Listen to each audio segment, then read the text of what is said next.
UDECA me invitó, y Jaime especialmente, junto con mi querido profesor Camacho, a pensar y hablar de nuevo en la línea global de los derechos de los pueblos indígenas y el cambio climático. Comparto las reflexiones que escribí con ustedes en estos días, ya que se trata de ese ciclo dialéctico-cultural que hoy nos hace palpitar las fibras de la sensibilidad con más intensidad que ayer.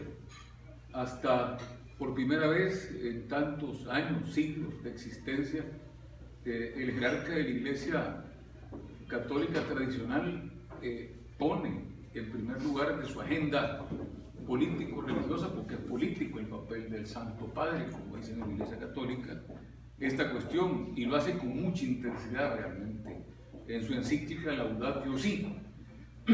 Sé que la existencia de los pueblos indígenas y sus comunidades humanas es una historia larga, con silencios muy prolongados de dolor. Lo vi en el Instituto Interamericano de Derechos Humanos durante buen tiempo, plagada de retos y dificultades, asedio, exterminio.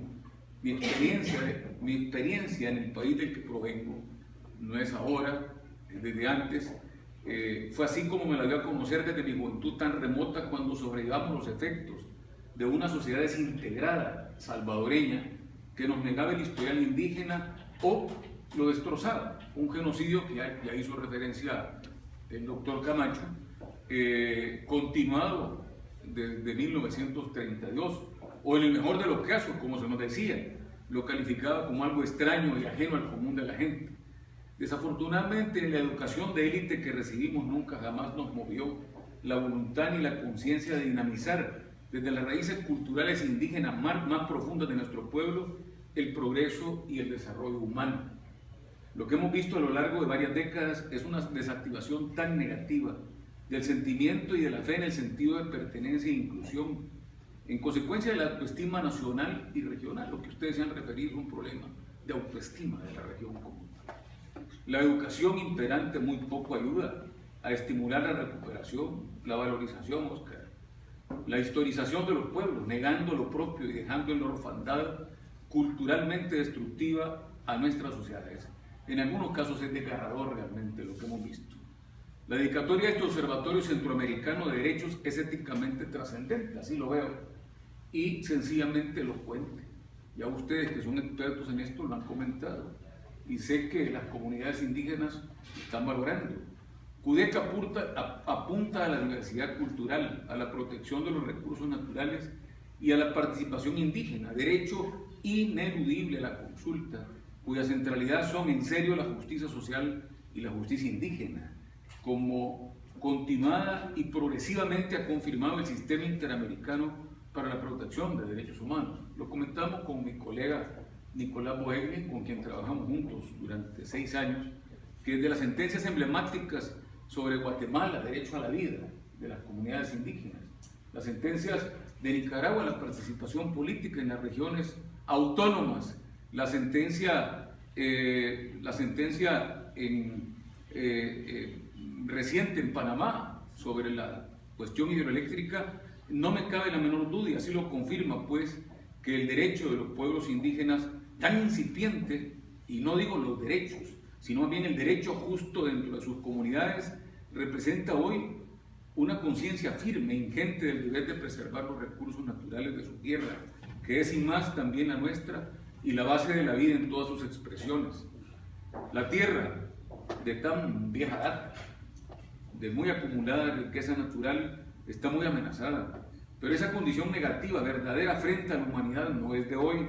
Los pueblos indígenas pusieron el interés común de su gente y en los territorios de sus comunidades en la protección del patrimonio naturalmente humano ante la degeneración y el desastre ambiental causado por crímenes ecológicos hoy ya globales realmente.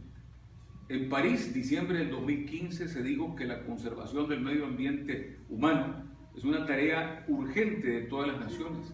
Se afirmó que esta es debida y obligatoria tanto moral como jurídicamente. Se afirmó que su gravedad no es preciso ponderarla. Se hizo énfasis en la protección de ese bien jurídico diferenciable, pero no se definió un concepto preciso de lo que ha debido comprenderse como el derecho a reclamar la protección del medio ambiente ancestral a través del ejercicio de la cultura jurídica indígena.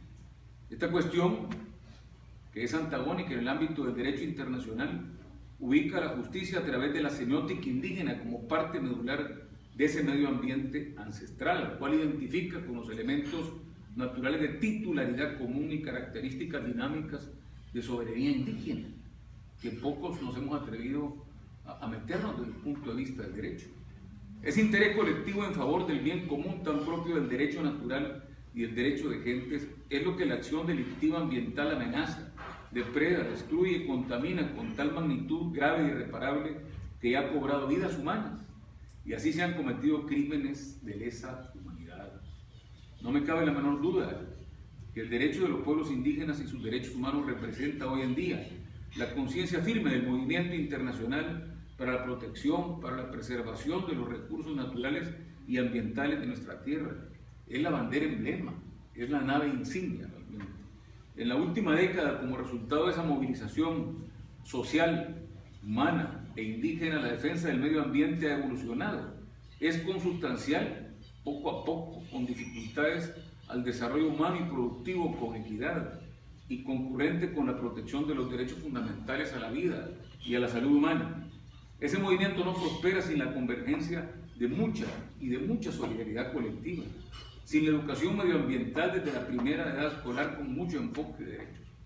Revisen los currículos escolares donde están. No hay absolutamente nada.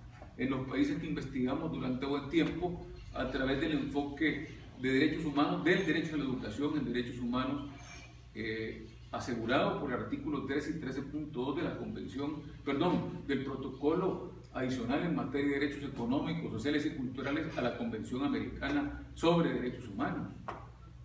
Y fíjense que el derecho a la educación es el derecho de obligatorio cumplimiento y el único que puede ser justiciable dentro del protocolo de San Salvador, a mitad del derecho a la organización sindical.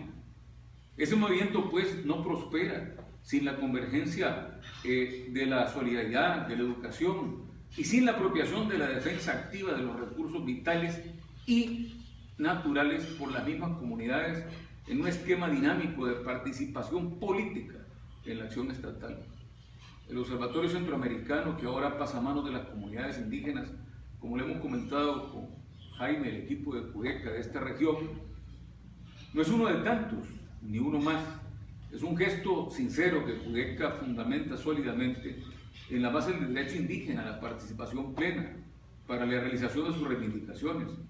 Lo hace con la apuesta intencional de identificar las consecuencias de ese proceso participativo en la construcción de una nueva y precisa delimitación de la seguridad jurídica, social y la autodeterminación de los pueblos.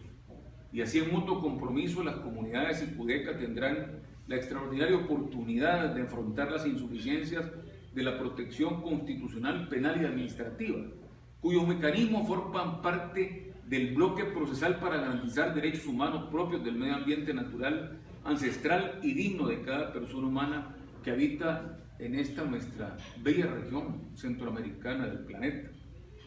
Solo así se ampliará esa protección positiva, constitucional, penal, administrativa, de los derechos consustanciales al medio ambiente gravemente amenazados por tanto crimen ecológico de lesa humanidad. El bien común y la dignidad de las personas junto a la justicia y a la seguridad humana son los fines supremos del derecho en general y del derecho de los derechos humanos.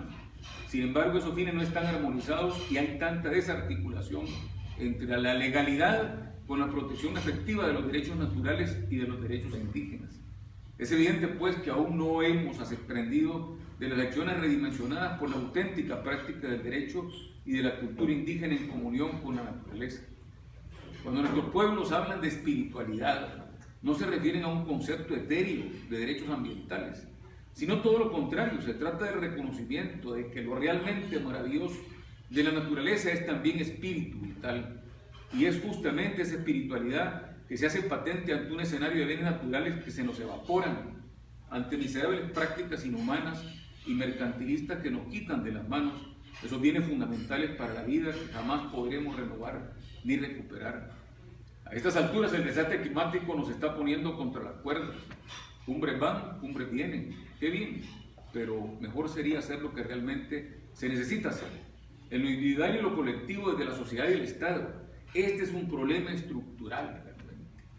Se requiere con apremio una contrición auténtica y un pedido de perdón desde el corazón, desde la circulación política, con el real propósito de enmienda incluido ante el grave daño que le causamos al mayor bien común de la humanidad. Esos bienes naturales, muy naturales, que son la base del derecho a la vida digna, como se ha dicho en varias sentencias de la Corte Interamericana de Derechos Humanos. Este es el objeto de mi modesta contribución y comunicación con ustedes hoy. Yo creo que, como conversamos con Judeca en la hora que vivimos, la importancia del problema no exige demostración alguna. Todos los signos de la realidad la hacen palpable e irrefutable. Padecemos un fenómeno de desarticulación cultural y social tan profunda que desafía la convivencia natural, medioambiental y política. Es la negación del sentido que tiene el bien común al disfrute de los derechos humanos de la comunidad y los pueblos. La tierra es de quien la habita, es nuestra, y los territorios de los pueblos que les habitan desde siempre. Para salvarla, protegerla del desastre, pues, reclama a gritos nuestra responsabilidad compartida sobre la base propia de los derechos humanos, como apuesta este observatorio de Judeca.